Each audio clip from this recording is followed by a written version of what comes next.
இவர் ஒரு எஸ்ஐ. இவர் செஞ்ச காரியம் என்ன அப்படின்னா, தென்காசியில் இருக்கக்கூடிய ஆலங்குளம் பகுதியில் ஒரு நபரை பிடிக்கிறாங்க. அவர் கல் குடிச்சிருக்காரு.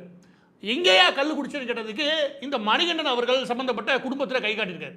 இந்த மணிகண்டன் குடும்பத்தில் காலில் போய் விசாரித்து அவங்கள கூட்டிகிட்டு போய் இறக்கி காட்டு அப்படின்னு சொல்லும்போது அவர் மரத்தில் ஏறுறாரு. இந்த மணிகண்டன் அவர்களுடைய அண்ணா, அவர் வந்து மும்பையில் இருக்காரு நினைக்கிறேன், அவர் வந்திருக்காரு. அவருடைய பசங்க 2 பேர் 15-16 வயசு, இவங்களும் அங்கே இருக்காங்க. அவங்களும் வீடியோ எடுக்கிறாங்க. இந்த நேரத்தில் வீடியோ எடுக்கிறத பார்த்துட்டு எஸ்ஐ ராஜா கொஞ்சம் சண்டியராகவே பேசியிருக்காரு. சண்டியராக பேசுறதை தாண்டி இவருடைய அண்ணனை அடிக்க போக, அவர் மரத்தில் இருந்து இறங்கி வந்து இவரை அடிக்க வர 2 பேரும் கட்டி புரல.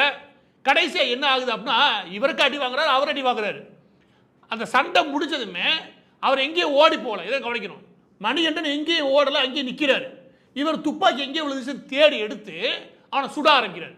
யாரும் மணிகண்டனை. ஓடுனா சுடலாம், அங்கே நிற்கிறோம், எதுக்கு சுடுற?